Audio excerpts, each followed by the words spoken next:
Bonsoir, bienvenue dans une nouvelle émission de Tribune Libre en compagnie de Laurent Gradel, notre consultant préféré. Bonsoir Laurent. Bonsoir. Et Philippe Paulet, le spécialiste de l'arbitrage, l'œil d'aigle de cette émission. Bonsoir Philippe. L'aigle un peu malade. Bonsoir. Alors, on va revenir sur cette fabuleuse victoire acquise face à Angers. Fabuleuse, c'est vrai, parce que c'est déjà la première à l'extérieur, Laurent, puis aussi parce que l'Estac y a mis la manière. Il a mis la manière surtout en première mi-temps, parce qu'on s'est quand même fait peur. Angers est revenu à 3-2, mais elle a bien su déjouer cette équipe angevine. Elle a un petit peu évolué dans ce qu'on avait vu, nous, 3 jours avant au Stade de l'Aube, la formation de Arles-Avignon qui avait bien procédé en contre, et 3 a évolué à peu près de cette manière-là, avec 3 buts de bonne facture. C'est vrai qu'un dispositif assez inhabituel pour les Troyens, avec quelque chose qu'on avait déjà vu à Caen, 4-1-4-1, même si c'est un petit peu modifié puisque Othon est tombé malade le jour du match et on a intégré le jeune Sacha Pesci. Ça a changé un petit peu les données, mais finalement, c'est un petit peu ce qu'on a vu contre Caen en Coupe de France. Oui, tout à fait. C'est déjà bien d'avoir pu gagner à Angers avec 2 jeunes, avec Wilfried Rother et puis Pesci. Rother qui n'avait pas été titulaire de la saison, exactement. Et puis Pesci qui avait eu un match malheureux contre Tours. Qui avait fait une mi-temps seulement. Oui. Mais par contre, on a retrouvé un Julien Faussurier des grands jours, oui. Et puis l'efficacité de Sébastien Grax, donc qui a pris la profondeur et les différents intervalles qui lui étaient offerts à merveille. Alors 1 but et 2 passes donc pour Faussurier, 3 buts marqués pour l'Estac en première période, réussite ultime pour les Troyens. C'était vraiment la belle période, bien aidé sur ce but-là par Maliki, mais les Troyens avaient proposé beaucoup de choses dans cette première mi-temps. Oui, tout à fait, avec une bonne rampe de lancement, parce que Mounir Obadi a fait aussi un gros match, et a distribué beaucoup de bons ballons sur Julien Faussurier. Et surtout, le gros point positif, c'est qu'on a été efficace devant le but, hein. C'était un petit peu ce qui nous faisait défaut. Et là, on a eu quand même de la réussite avec ces 3 buts en première mi-temps. Le point négatif de la deuxième mi-temps, le point négatif de ce match et la deuxième mi-temps, un peu moins bien maîtrisé par les Troyens, ça aurait pu même virer au drame avec un penalty sifflé à tort. Enfin, en tout cas, c'est mon avis, c'est peut-être l'avis de Laurent. Je me tourne dans ces cas-là vers Philippe pour analyser cette action qui porte à polémique de cette deuxième mi-temps avec un Angevin qui s'écroule dans la surface. Et là, on se dit que finalement, M. Rouinsart a été un petit peu sévère. On regarde les images et on voit si il a eu le... Là, on voit que l'arbitre, par contre, est super bien placé. Hein, on le voit. Il a une bonne position. Voilà. Alors, la vue est dégagée. Voilà, donc là pour lui... Alors c'est vrai que nous, sur notre angle, effectivement on pourrait dire le pénalty est sévère, faute ou pas faute. Maintenant, du fait que l'arbitre est quand même bien placé dans son axe de vision, et quand on regarde bien, il n'hésite pas du tout. Alors peut-être que c'est le défenseur qui lui reprend le pied, je ne sais pas. Là d'ici, mais l'arbitre n'hésite pas. Hein. Et d'ailleurs, c'est difficile de notre angle de vision de dire effectivement... penalty. Mais quand il y a un doute, généralement... L'arbitre n'a pas de doute du tout. Hein. C'est ça qui m'interpelle, parce que là, M. Rouinsart n'hésite pas du tout. Voilà. Là, il va directement au point de penalty. Ouais. C'est une décision à l'instinct, tout de suite. Hein. Regardez voir. Là, il va prendre tout de suite sa décision, et voilà, il siffle aussitôt, et il indique le point de penalty. Il n'y a pas de... Donc pour lui, il a vu quelque chose. Pour lui, il a vu quelque chose que nous, par rapport à l'angle de la caméra... Nous ne voyons pas. Voilà, nous ne voyons pas. Laurent. Mais c'est sûr qu'en première instance, on se dit effectivement... Bon, il n'y a rien. C'est très sévère. Voilà. Ouais. D'ici, par l'angle de la caméra, il n'y a rien maintenant, mais l'arbitre n'a pas hésité du tout. Laurent, c'est ça qui est... On s'aperçoit que l'attaquant angevin, à mon avis, veut essayer de laisser passer le ballon pour prendre, justement, avec son corps, faire opposition à Thiago. Et là, par contre, il va plus vite que le ballon. Donc il se retrouve avec plus ou moins le ballon dans les pieds. Et moi je pense plutôt qu'il improvise une figure derrière. Ouais. Il improvise une petite figure derrière pour essayer de déstabiliser. Parce qu'au départ, là on s'aperçoit qu'il veut, à mon avis, laisser passer le ballon et avec son corps. Et là il va trop vite, il est mal placé.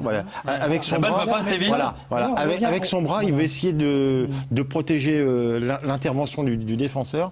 Et malheureusement, il se retrouve avec le ballon dans les pieds et il faut improviser quelque chose, et lui il a improvisé la chute, c'est mon point de vue, et le pénalty est pour moi très sévère. Après tout dépend de l'angle, c'est ce que je disais. Après pour l'arbitre, qui n'hésite pas, effectivement, lorsqu'on voit les jambes du défenseur qui prennent en croc en jambe le joueur, alors que le joueur fait sa feinte. Bon, après mais surtout la décision elle est immédiate, le sifflet à la bouche, et il indique le point de pénalty. Voilà, donc après, il faudrait poser la question à M. Roissard. D'accord. Monsieur Roissard, on le Qu'on est en précise. ligne, d'ailleurs, on est en ligne. Non, pas du tout. Il était venu donc Tout à fait, lors du précédent stage. Au niveau des stacks. Voilà, au niveau Ouais. des stacks. Donc les Troyens le connaissaient bien. Voilà, puis c'est quelqu'un, il n'y a pas de souci, quoi. D'accord. Bon, là, il y en avait Après, un, mais bon. après la décision, faute ou pas faute, de toute façon, ça sera toujours l'éternelle question. La décision, elle est immédiate. Bon, après, il prend sa décision. Mais il était bien placé. On ne peut pas dire que d'habitude, il y a toujours un amalgame de joueurs placés Oui. là. Il est dans le champ de vision, il n'hésite pas. D'accord. Peut-être effectivement, pénalty sévère. Mais Allez, on passe à la prochaine séquence, l'homme du match.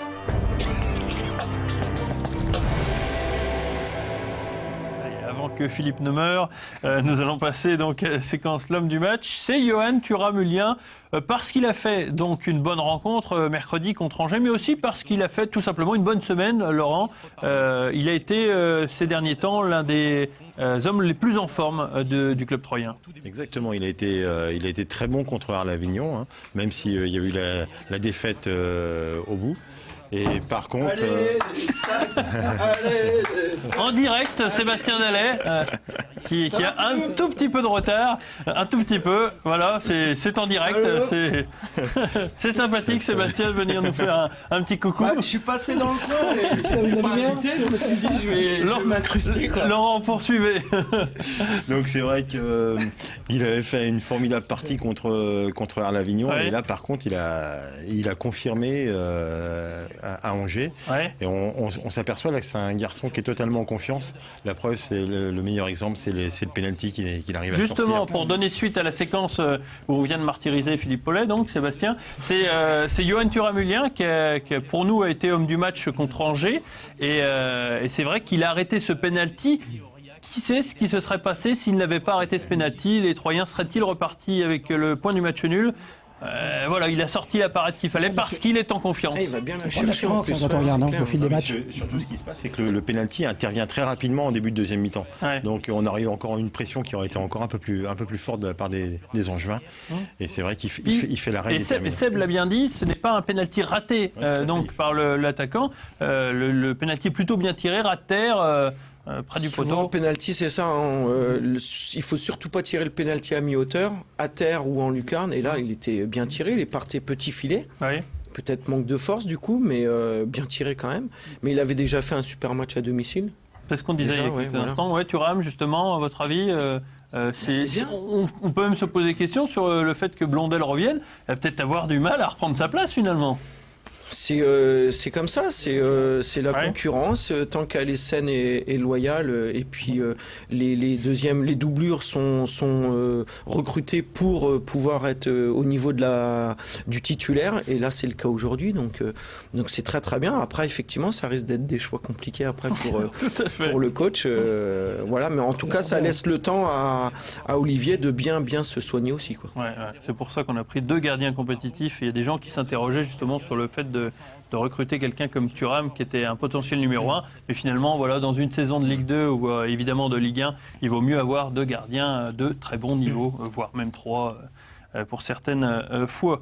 Angers, on peut en parler aussi. On en parlait, je ne sais pas si c'est Laurent qui en parlait, mais en tout cas, on avait évoqué le fait que Angers marque plus de 50% de ses buts sur coup franc ou sur coup de pied arrêté. Ça s'est vérifié mercredi. Ils ont été dangereux uniquement, pratiquement, sur coup de pied arrêté. Et on va le voir avec brio, puisque malheureusement, Drouin se retrouve à propulser la balle dans les filets involontairement. C'est la 2e fois cette semaine. Il n'a vraiment pas de chance, Stéphane. C'est pas sa semaine. Et Gomez, toujours le même Gomez qui met une lunette, mais alors magnifique. Par contre, ce qu'on peut reprocher à Angers, c'est tout ce qu'on a vu d'Angers, quoi. C'est ces 2 coups francs. Ils n'ont pas été en mesure d'inquiéter l'équipe troyenne dans le jeu. Donc, ce qui est plutôt encourageant pour... Pour en revenir à Drouin, il faut quand même le féliciter. Il y a quand même deux très beaux buts. Très beau Deux but. très beaux buts. Une tête en pleine lucarne, déjà, pas facile à mettre. Hein. Et puis on a vu à domicile aussi un beau plat du pied gauche sous la Tout barre. à fait. Heureusement, cette fois-ci, ça n'a pas provoqué la défaite du club troyen. Je crois Donc, qu'il va être bientôt dans le classement des buteurs. Là, Messieurs, pour terminer cette émission, je parlerai aussi de l'élimination de l'Estac donc hier face à Ajaccio, une élimination qu'on critique beaucoup du côté des supporters, notamment pour les choix de Jean-Marc Furlan, qui a choisi de mettre beaucoup de jeunes pour cette équipe. Qu'avez-vous à dire à ce propos? Moi, je pense qu'on avait été satisfait des 2 jeunes qui avaient joué, Rotter et Pipecci. À Angers. Par contre, à mon avis, c'est pas rendre service aux jeunes d'en mettre autant à Ajaccio, quand on sait la pression qu'il peut y avoir là-bas. Ils ont essayé de défendre tant bien que mal les couleurs auboises, mais malheureusement, c'est vrai qu'on revient avec une défaite. Mais moi, je trouve c'est sévère les critiques que je peux lire dans la presse par rapport aux jeunes, parce que c'est vraiment très dur d'aller jouer là-bas. Donc, il y a le président qui a dit notamment que les jeunes, il aurait fallu qu'ils s'investissent un peu plus pour avoir leur place. Ouais, c'est vrai que c'est un peu sévère. Seb ? Moi, je ne suis pas du tout d'accord avec les critiques effectivement qui sont formulées actuellement. Il faut passer par des matchs comme ça et de l'expérience, même quand on est jeune. Donc c'est toujours effectivement très très compliqué d'aller jouer là-bas. Et je pense que c'est tellement compliqué que on a déjà pas mal de blessés, quelques suspendus. Et pour moi, y aller avec l'équipe type et risquer d'autres suspensions ou d'autres blessures. Ouais. Voilà. Alors je comprends après la frustration de tous les supporters et tous les gens qui aiment de France, et qui supportent les Stacks, où on aurait bien voulu effectivement se qualifier parce qu'il y avait la possibilité. Maintenant, honnêtement, c'était, je pense, un des pires tirages qu'on pouvait avoir. Donc on perd que 1-0. Dans des conditions certainement compliquées. Très compliquées. Donc voilà. Vous avez le sentiment que le match a été balancé ? C'est-à-dire balancé ? Abandonné un petit peu. Pas du tout. Non, je pense pas, parce que les jeunes, à mon avis, voulaient quand même montrer quelque chose. Justement, je pense que c'était une opportunité. Par contre, moi, j'aurais souhaité qu'ils soient un peu plus entourés, quoi. C'est-à-dire quelques cadres. Je pense que Stéphane Drouin, je pense que Marco, ça aurait fait du bien d'entrer pour pouvoir justement mettre un petit peu d'ordre dans la maison troyenne. D'accord. On fait revenir Rincon qui sort de suspension, qui a pratiquement pas joué. Jarja qui a très peu évolué aussi. C'est malheureux pour les jeunes, mais il ne faut pas les juger sur cette rencontre. Pour conclure rapidement, Seb. L'excellente prestation des arbitres. Je l'ai lu dans la presse. Oui, Jean-Marc Furlan l'a souligné. Merci, excellente intervention. Pour finir très rapidement, Seb. Trouver la voie. Non, voilà, dommage que ça s'arrête comme ça en coupe, mais c'est quand même malgré tout un beau parcours. Et puis c'est toujours de l'expérience que les jeunes auront acquis pour ce match et qui vont certainement servir pour les années à suivre. Allez, revanche pour les Stacks samedi en championnat à 14h30 face à Laval. L'occasion d'un nouveau Tribune Libre. Merci messieurs et donc à lundi prochain. À bientôt.